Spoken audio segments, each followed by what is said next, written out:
So Schrödinger's achievement with that equation is really mind-blowing, that you end up explaining chemistry by solving an equation. Erwin Schrödinger, Nobel Prize 1933, devised a wave equation for these matter waves. In other words, these wave particles, like an electron. It's a particle. When you detect it, it's very local, but it behaves like a waveform prior to detection.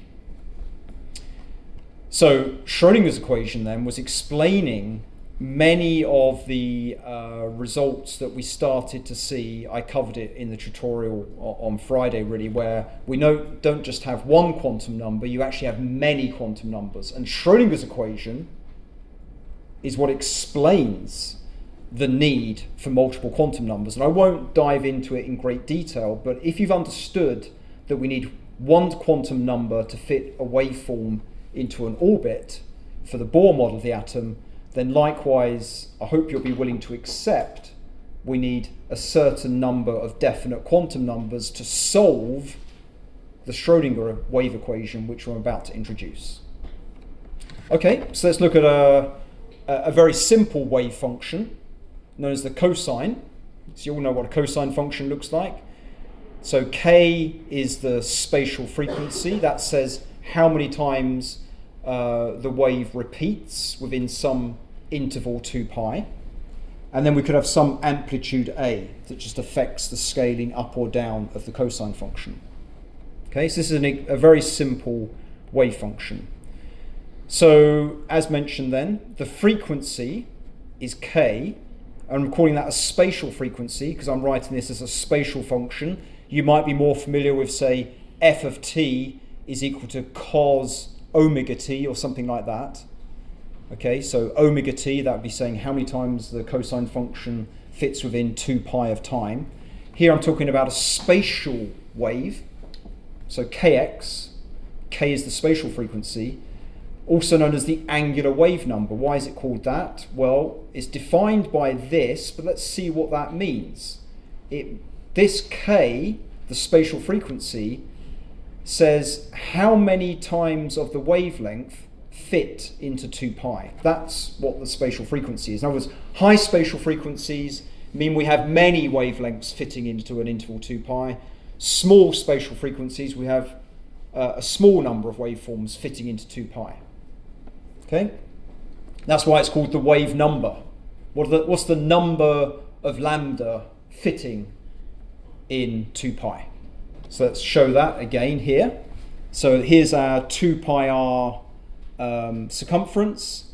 So if we look at some distance 2 pi, we can see how many lambda fit into 2 pi. And we're saying, well, k lots of lambda fit into 2 pi, and that is the frequency. Okay? So if k is high, then lambda is small, and vice versa. Let's look again at de Broglie's equation. Okay, so wavelength is equal to h over momentum, or momentum is equal to h over the wavelength. So mass times velocity is equal to a constant divided by the wavelength. Then what we can do is a very simple manipulation here and say, well, okay, let's divide by 2 pi and multiply by 2 pi. Then I've got h over 2 pi times 2 pi over lambda. And what did we just see from the previous slide? Well, 2 pi over lambda is just the spatial frequency k. All I did here was divide by 2 pi, multiply by 2 pi, and we've seen this h over 2 pi come up already in Bohr's quantization of angular momentum. In fact, h over 2 pi comes up so much in quantum mechanics, it gets a bit tedious to keep writing it down. So instead, what happens is we define h over 2 pi, we call it the reduced Planck's constant, because we know Planck's constant is h. If you divide by about 6, then it's going to be a smaller value, right? So reduced Planck's constant. And for shorthand, just call it h bar with a kind of a line through the h there, or h cross, we put a cross through the h. Okay, so h over 2 pi is just a constant. To abbreviate it, we're just going to call it h cross, h over 2 pi. So therefore, p, momentum, h over lambda, is just equal to h cross, just a proportionality constant times the spatial frequency of the wave function, where a wave function is an electron, whatever it might be, the particle. So, de Broglie's wave-particle duality is telling us the momentum of a particle, mass times velocity, is directly related to the spatial frequency of the waveform that describes that particle. Right, so here is our wave function, which we're going to imagine, for example, could be our electron. Let's say it's just a simple cosine function, cos of x, okay? We'll kind of dive into this a bit more in the tutorial tomorrow, just in case you need a bit more familiarity with basic cosine and sine and the impact of spatial frequency, the impact of amplitude. But for now, again, if k is high, it means you've got a lot of those cosines fitting within a certain interval 2 pi. If k is low, then you've got fewer cosines fitting within 2 pi. It's the spatial frequency. And a just scales up or down the amplitude of that cosine. So it squashes it up or down. And you could view k as squashing it left and right on the horizontal axis. Okay? So k is large, squash it all up that way. K is small, spread it all out. Just that's all ad hoc, back of the envelope, don't write it down kind of stuff. And A does the same, squashing up or down on the vertical axis. Okay? So A and K control the form of that wave function. Right, so you guys are expert mathematicians. I happened to see the start of your maths tutorial at the end of my lecture last week, so I know you guys are very familiar with this kind of stuff, in which case this should be basic for you. What we can begin to do is look at what the properties are of a cosine function. Well, first of all, if we were to take the derivative with respect to x, differentiate it, then you know that the slope of a cosine function, at the origin, what is the slope? It's 0, right? That's the start of a sine function. And then it's going, a cosine function, the slope is decreasing, going down, hits 0 and comes back up. And in fact, look at that, that's what I was worried about, because of course the slope is negative on a cosine function. Okay, if cosine function, slope goes down, so we've got, the function is decreasing, goes down to a minimum, back up. So that's why we've got a negative sign, just a side comment, for why the derivative of cosine is minus sine. That's just a well-known analytic result, but you can think it through by drawing the curves and looking at the gradient. So this is just elementary derivative of a cosine function. By the chain rule of differentiation, we've also got to multiply by the argument of the cosine, so multiply by k. So cos goes to minus sine, the a stays there, and we've got to multiply by the derivative of kx. What's the gradient of kx? It's just k. So it's minus ak sine kx. If we differentiate that again, so all we've done is just take our wave function and say, well, let's just take the derivative just for the fun of it. Do the same again, second derivative. So now, what's the gradient of a sine function? So it's positive gradient goes up to 0 gradient and then negative gradient. In other words, that traces out a cosine function. So sine goes to cosine. Again, chain rule of differentiation. We've got to multiply by the derivative of kx, so it's now k squared. So second derivative, and this is actually a remarkable result, and I know you guys know it already. So this cosine function is a very special function, because if you differentiate this function twice, that's what I'm showing there, then what you get is exactly the same function, but with just a simple scaling factor in front of it. So it's a very special function. Cosine function, this is actually true for the cosine, for the sine, and more generally, a complex exponential as well. You can do exactly the same thing. If you differentiate it once, exponential stays the same. Chain rule means we've got to multiply by ik. Differentiate again, exponential stays the same. And again, we've got to multiply by ik, so that's going to now be minus, because I squared is minus 1, k squared. So cos, sine, complex exponentials, when you do second derivatives, you end up with that expression there. That's just well known. Basics of wave functions. Is that all okay? Right. Now, we're going to be regarding these functions, though, as particles, as wave functions in our atomic model. You might remember from the Bohr model of the atom, remember when we were dealing with the energy levels in the Bohr model of the atom, we looked at the total energy of the atom, of the electron, and so it's equal to the kinetic energy of the electron plus the potential energy. Do you remember that? And that's how we derived those beautiful expressions for energy, which gave rise to the hydrogen spectrum. So likewise here now, with these more advanced wave functions that we're about to deal with, we're saying the total energy E is equal to kinetic energy K plus some potential energy U. We're going to keep these, we're going to develop K, but we'll keep E and U just as they are for simplicity. So first of all then, what's the kinetic energy of a particle? It's half mv squared. We can multiply top and bottom by m, so that's half m squared v squared over m. What's m times v? It's momentum p, so m squared v squared is just p squared. So the kinetic energy of a particle K is momentum squared divided by 2m. That's exactly the same expression as half mv squared. In quantum mechanics, you won't see half mv squared very much. You will rather see p squared over 2m. Right. What do we know from the wave function? We already know from Louis de Broglie's p equals h over lambda that the momentum of a particle is proportional to its spatial frequency k. So this p squared, the p there is just h cross k. So p squared is h cross squared k squared divided by 2m. Yeah? Okay. So this just relies on p equals h over lambda, and instead of 1 over lambda, we're using k, spatial frequency and wavelength inversely related. So that means the kinetic energy, if we're talking about a wave particle, the kinetic energy is just given by h cross squared k squared over 2m. Right, let's go back to our original expression. Total energy of the particle, of the electron, total energy E, is kinetic energy, p squared over 2m. Thanks to de Broglie, we can express momentum squared as h cross squared k squared, where k is the spatial frequency of the wave function, plus the potential energy.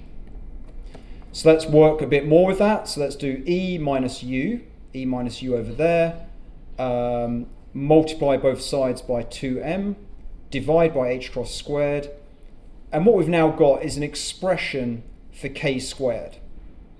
Why have I done that manipulation? Well, if we go back, what did we have here? We had second derivative of the wave function was what? Minus k squared times the wave function. So that's why I've gone through this little derivation to show that the k squared is total energy minus potential energy multiplied by that constant. 2 times the mass of the electron divided by h cross squared. Very simple mathematics, I hope. If you're happy with half mv squared, if you're happy with p equals h over lambda, and if you're happy with total energy as kinetic energy plus potential energy, if you're happy with that, then you have to also be happy with that expression there.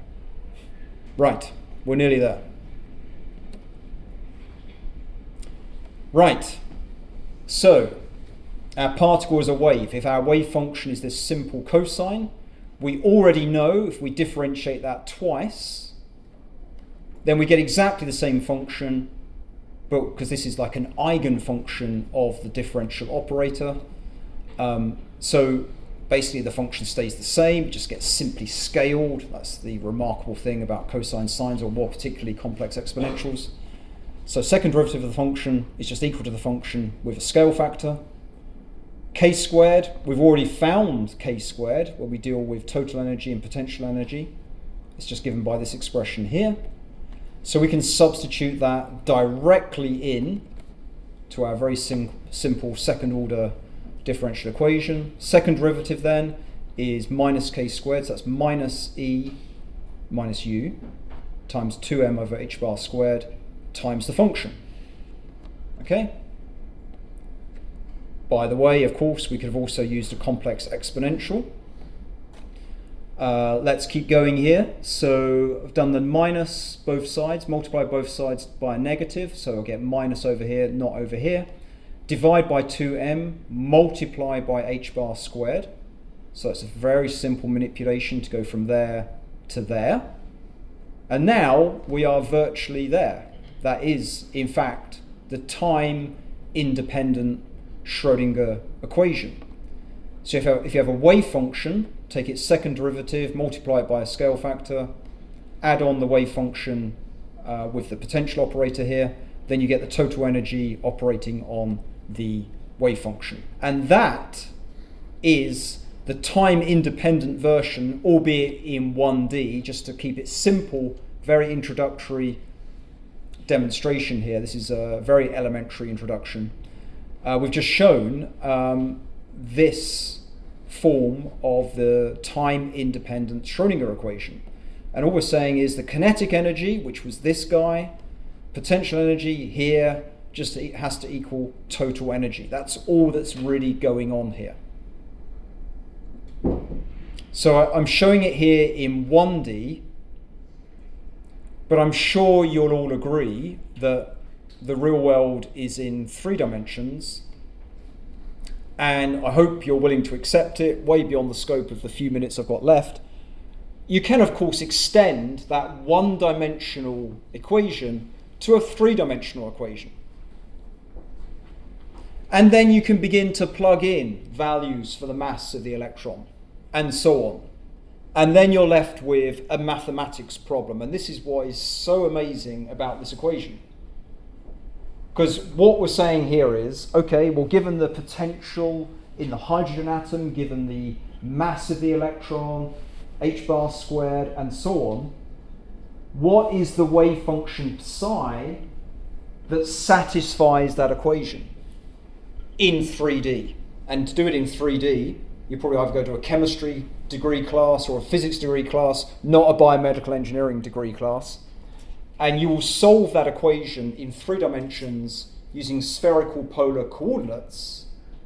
And if you do that, you'll find, just like for the 2 pi r equals n lambda, for the circles having fixed number of wavelengths to fit into a circumference of the circle, likewise, just like you need an integer to solve the circular orbit of an electron in the Bohr model of the atom, likewise, if you solve that equation with using the potential in a hydrogen atom, total energy, mass of the electron, if you solve that, you will find that you are only allowed certain solutions psi. You cannot put in arbitrary, well, there's a lot I could say about that. But let's say under the certain conditions of the potential in a hydrogen atom with the mass of the electron, there are only certain functions psi that will solve that equation. And this is what they look like if you do solve that equation in 3D, spherical polar coordinates, plug in the potential from the nucleus of the hydrogen atom, plug in the mass of the electron, and so on. You will get 3-dimensional wave function solutions to the hydrogen atom, just like you had 2 pi r equals n lambda for the Bohr model of the atom. Likewise, for Schrödinger, we get these remarkable, beautiful 3-dimensional functions. So here, what you find by solving the Schrödinger equation is that you only have certain integer values of waveforms that satisfy the equation. So now instead of those simple circular orbits we saw, we now get these special looking wave functions, n equals 1, n equals 2, n equals 3, n equals 4, all the way up to infinity. And they correspond exactly to the single quantum number n in the Bohr model of the atom. I didn't have time to go into it last time, but I did cover it in the tutorial more. But what was found experimentally was that the Bohr quantum number wasn't sufficient to explain all spectra, so Sommerfeld had extended the Bohr model to say, well, okay, you don't just have circular orbits. The Sommerfeld model was to say you actually have elliptical orbits, but actually Schrödinger shows those elliptical orbits are actually these more complicated shapes that you need to explain spectra more completely. And the reason we need those extra waveforms is because if you take a hydrogen spectrum, if you then put the hydrogen in an electric field, you get spectral line splitting, implying there are in fact other energy levels, other wave functions. And so this is what we see as solutions to the Schrödinger equation, which directly explain hydrogen spectra. And you may also know that if you've got different shapes of functions, then those functions can also be oriented in particular directions. And that was found empirically before Schrödinger. So Bohr was before Schrödinger. Sommerfeld with his modification was before Schrödinger. But when Schrödinger came in with that equation I've just shown you, if you solve that equation for the potential of a hydrogen atom, in other words due to the positively charged nucleus, when you consider the mass of the electron, then when you solve that Schrödinger equation in 3 dimensions, you will find that to get valid solutions to the equation, you necessarily have to specify integer number of wavelengths n, by analogy, integer values L, and integer values ML, which all explain these mysterious wave function shapes that are solutions to the Schrödinger equation. And those shapes and those quantum numbers directly explain not just the splitting of spectral lines in an electric field, but also the splitting of spectral lines in a magnetic field. Again, don't worry too much. I'm just trying to give you the macro view here. So Bohr quantum number, energy level n equals 1, 2, 3, 4. Schrödinger also results in those energy levels. But Schrödinger's solution also results in needing those different shapes. So if we just take energy level n equals 4, so that's like the 4th orbit, remember, of the Bohr model, which is like a circle. Now it's actually a sphere, if you like. More than a sphere, it's actually a 3-dimensional function. So for energy level n equals 4, you actually have 4 different solutions to the 3D Schrödinger equation, which actually correspond to different spectral lines. And furthermore, if you're now willing to accept these as those different shapes of the wave function, then those shapes can also be in different orientations, and that explains what's known as the magnetic quantum number. So these angular momentum quantum numbers, to do with the shape, explain electric field line splitting, and then the orientation explains the Zeeman effect magnetic field splitting. So just looking at all of the possible solutions to the Schrödinger equation for the 4th orbital, so instead of just a simple function in a circular orbit, now for n equals 4, with the 3D Schrödinger equation, you get this big family of functions which satisfy that exact equation I just showed you. You can't plug in any values, any functions, only these functions satisfy the Schrödinger equation for the case of the 4th orbital. And so this is just a depiction of all of those solutions to the Schrödinger equation just for energy state n equals 4, showing that energy state n equals 4 is actually composed of many different function shapes. In fact, well, actually only 4 different function shapes, and they also have different orientations as well. And this is what is so amazing. By solving that Schrödinger equation and finding these psi wave functions, and notice how many there are of them, then by using that number of solutions to the Schrödinger equation, it directly explains why you get certain numbers of electrons in different orbits in an atom. That's why you get 2 electrons in the first orbit. That's why you get 8 electrons in the next orbit. That's why you get 18 in the one above that, 32 above that. So chemistry, which explains interaction between different elements, which hinges on the number of electrons in all the different orbits, is directly predicted remarkably by simply solving a differential equation called the Schrödinger wave equation.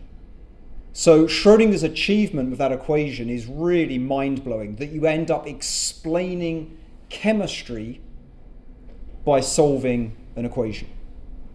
Just like the hydrogen spectra were explained by solving circumference is equal to n lambda, that led to quantization of angular momentum, which beautifully explained hydrogen spectra. Likewise, the Schrödinger equation I've just shown you,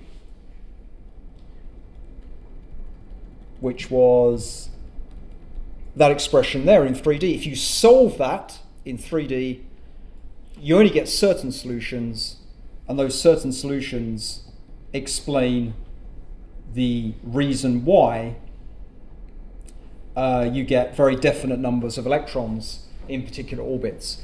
It's beyond the scope of the lecture to go into the reason why I've doubled up the number using spin. Basically, an electron can be spin up or spin down, and that's why rather than just one, we've actually got two. So all of these are doubled. Right, so there we go. That's the kind of final bit for the atomic journey, where we've started out with Thomson, then we moved on to Rutherford, moved on to the Bohr model, then we had de Broglie's wavelength, and then finally we had the elegance and power of solving the Schrödinger equation.